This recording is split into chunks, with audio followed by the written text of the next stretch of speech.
NASA is 1000% a satanic organization, and what I'm going to share with you is going to blow your mind. So when researching the occult origins of NASA, you're going to find a blend of Disney, Freemasonry, Nazi intelligence, and Satanism. So let's talk about it. Every astronaut is an admitted Freemason. Walt Disney played a massive role in brainwashing the masses into believing in space travel. And Jack Parsons, founder of NASA's Jet Propulsion Laboratories, was a sex magic obsessed dark occultist heavily into Satanism. He was deeply connected with the infamous occultist Aleister Crowley, aka the most wickedest man alive, or the Great Beast. Now, this is nothing you'll get from a NASA press release or any textbooks, however.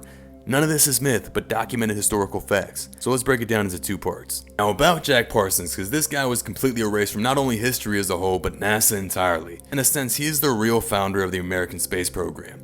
He wasn't just a rocket engineer, but a Thelemite occultist, a devoted student of Aleister Crowley, and a high-ranking member of Crowley's organization, the OTO, the Ordo Templi Orientis, which was one of the most satanic groups of the last century. Now for those that don't know who Crowley is, this is a very dark figure who has left their fingerprints on everything in our modern day culture, from the music industry to Hollywood, and of course the very space program of NASA. Now Parsons was named the chosen successor of Crowley, and literally declared himself the Antichrist, running sex magic cults, performing arcane rituals and ceremonies to summon spirits. Their words, not mine. He'd also partner with the likes of L. Ron Hubbard, notorious sci-fi author and founder of the religious cult of Scientology. Yes, the one that Tom Cruise and all those celebrities follow. And they would later conduct in these rituals and had a weird sex triangle between each other and some lady friends. But that's another rabbit hole. In short, Parsons was obsessed with many things, but more importantly was getting rocketry into space, which he saw as very spiritual in accordance to his occult beliefs. He'd later die in a mysterious explosion and be completely omitted from the historical origins of NASA. However, they'd still honor his role in their ritualistic inception by naming a moon crater after him and naming their rockets after pagan gods: Apollo, Artemis, Saturn, and so on. Alright, so let's get into Walt Disney and the Nazis' role. So after World War II, which was a false event manufactured by the elite to reset the world order, the US would launch Operation Paperclip, a secret program smuggling in thousands of Nazi scientists. Their war crimes would not only be erased, but they'd be rewarded into high-ranking positions into US government-sanctioned programs such as NASA. That's something you don't learn in school. So enter Wernher von Braun, top Nazi rocket engineer under Hitler himself, suddenly rebranded as America's golden boy space pioneer. What does Wernher von Braun do, right?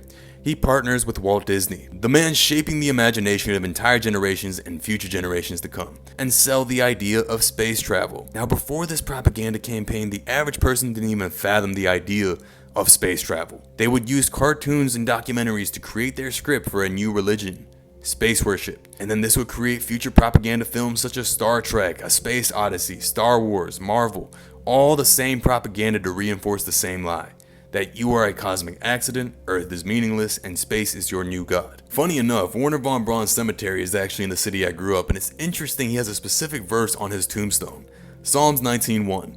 The heavens declares the glory of God, and the firmament showeth his handiwork. Yeah, there's nothing to see there, I'm sure.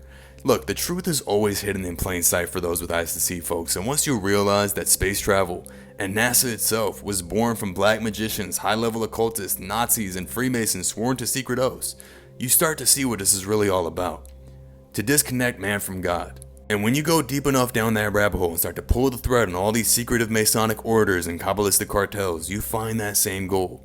It is imperative to their power structure that we the people be deceived and never learn the truth about the current deception taking place, which is obviously contrary to the laws of nature and the Most High. To them, the masses must be deceived with every facet of reality, starting with the very ground they walk upon. You can lead a sheep to water, but you can't make it think.